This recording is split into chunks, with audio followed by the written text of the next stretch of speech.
How are you, Christina? Great. How are you doing? I'm good, thanks. So I'm Christina Taylor. I'm the executive director for the Friends of Van Cortlandt Park. I've been with the organization for 15 years now. I started as the outreach coordinator in the fall of 2000 Mm-hmm. and became the executive director. I can't remember the year, but I believe it was around 2006, 2007. So about half Mm-hmm. my time here, I've been the executive director for the organization. I actually have a background in environmental science and actually I went to SUNY Environmental Science and Forestry, and I have a major in environmental and forest biology. I kind of stumbled into doing the education and leading the nonprofit Mm-hmm. over the years, but very happy where I am. So it all worked out. Yeah, I would be really happy too. The park is gorgeous from the It is. pictures that I've seen. It's nice to hear that because I think I might be a little biased, but I do think it's a great park. So when other people come and they really see it and appreciate it too, it makes me feel good. So could you also tell us how you got started with not just Friends of Van Cortlandt Park, but also your journey with loving nature, your childhood, everything?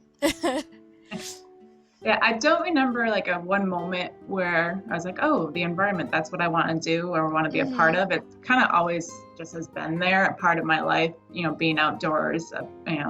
As a young kid, we used to go camping all the time, and my dad would take me fishing. And behind our house was a small wooded area that I used to just go and explore, chase Mm-hmm. and hunt for toads and frogs and Oh. try to chase other animals around and catch them. Never was successful with the other ones. But yeah, I used to just, anytime when I was a kid, if I ever uttered the words on board, the answer was go outside, go play in the woods. And I would just Mm-hmm. disappear for hours out there playing. And I really always enjoyed being outside. So I knew that when I was, getting ready to think about college and what I wanted to do with my life, I knew that whatever it was, it had to involve the outdoors.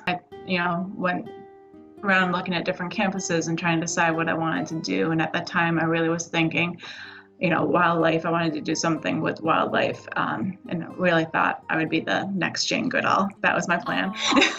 I was going to go live in the jungle and study some kind of animal and be alone with animals. Never really got along with people, but enjoyed being with animals more. So, and then through college, studied everything, was really into it. And then when I graduated, I quickly realized that a lot of those jobs doing things like that are temporary 8-month jobs with Mm-hmm. a lot of moving around. And I like a little bit more stability in my life. So I, trying to figure out what I could do that would do that. And I found it since I've been here for 15 Yeah. years. So yeah, after I graduated college, I went to SUNY Environmental Science and Forestry up in Syracuse. My roommate at the time was originally from the Bronx. So she had her grandma's old rent control apartment. So she said, if you can find a job, you got a cheap place to live. So I was able to find a job that was, just slightly above minimum wage and actually be able to live. So I took Yeah. that job, came down here, bounced around a few different jobs until I landed here with the Friends. The Friends of Van Cortlandt Park, we're a nonprofit organization that's committed to environmental education and volunteer programs within Van Cortlandt Park, and we use that as a means of maintaining and restoring and protecting mostly the natural areas of Van Cortlandt Park. Van Cortland's the third largest park in New York City. We have 1,146 acres. We're actually larger than Central Park, which a lot of people don't realize. We're number 3 in the think they might be number 5. But the Bronx in general has 25% of the borough is parkland, which is more than any other borough. We have Pelham Bay also, which is over Mm-hmm. 2,000 acres. And one of the things that we've noticed is that even though we have so much parkland, we don't get that much more support from the city for those parks. So the maintenance, especially of the natural areas, because the park, and I can't blame them, the Parks Department has to focus on the perimeter of the park, the sporting fields, the playgrounds. Yeah. So to go in and really take care of the forest and the wetlands and the trails is just extra work that they don't have the staff and the Mm-hmm. means to do. So that's where we step up and help out as much as we can. When the Friends started in 1992, it was actually in response to a New York Times article that said Bronx Parks needs friends. And Felicity Nitz, who founded the organization, read it and said, Van Cortlandt Park could definitely use some friends, could use some help, because this was during the big budget crunches where they were just taking money away from the Parks Department left and right. And there was a lot of issues in the parks. So her husband looked at her and said, well, do something about it then. So she got together with some friends, raised some money. In the first few years, the Friends of Van Cortlandt Park just hired high school students to clean up garbage in the park and do that general maintenance. And over the years, we've evolved beyond just doing garbage cleanup. We do the forest and the trail and the wetland, and really maintain those natural areas. Because Van Cortlandt Park has 3 highways that cut through the park and really segment it, which make the forest not very healthy because they have all those borders along the highway that really can open up to sunny areas, which bring in invasives. People throw the garbage out their windows. There's a lot of issues.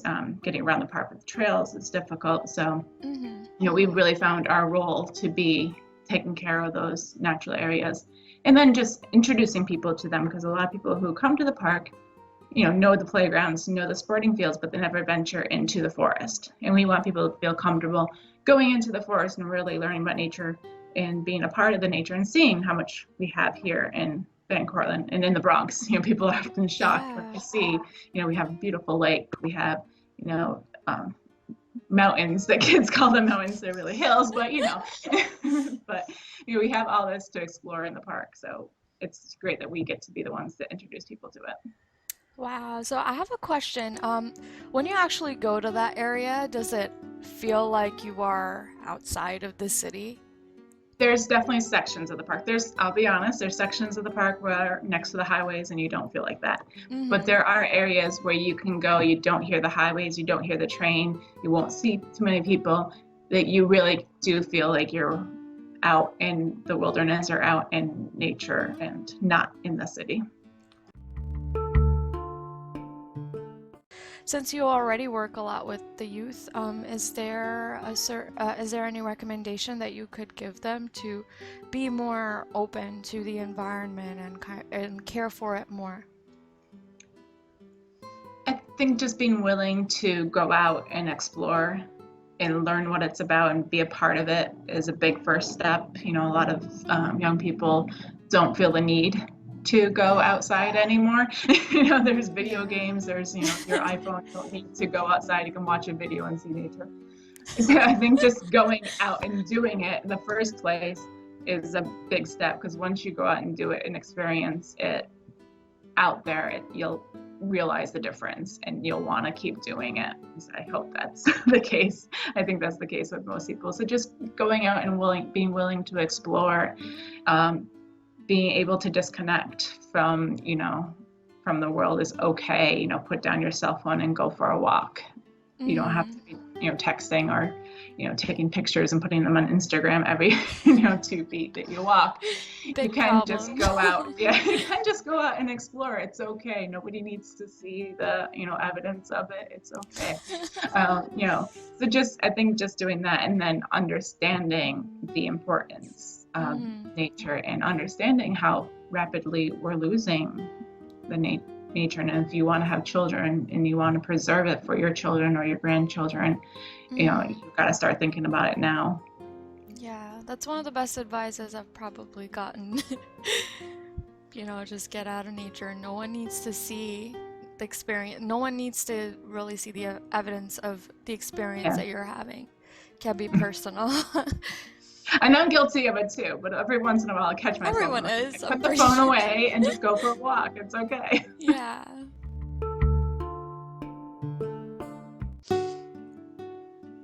I mean, for me, it's just the natural, just being out there and, the forest and the wetlands, and just doing what we can to preserve the nature that we still do have before it's too late. That's my main thing, is just focusing on the natural areas of Van Cortlandt Park, but of other parks too. What can we do as a society to make sure that they're there for future generations? Yeah. So I've I've interviewed someone else, and she also is very passionate about the forests. Is there a certain reason why you love the forest so much compared to everything else? I think I mean, I've had more experience in the forest. That's one Mm, thing, but I'm a little obsessed with trees. I mean, I just love the aspect of trees. They're very resilient. They mm, grow in like extreme circumstances. They just show such strength and, like they want to live so bad, and what yeah. they'll do to survive is just amazing sometimes. And trees, I think they're just really cool in general. So All I've been right. known to hug a tree or two. I'll admit it. Oh, that's sweet.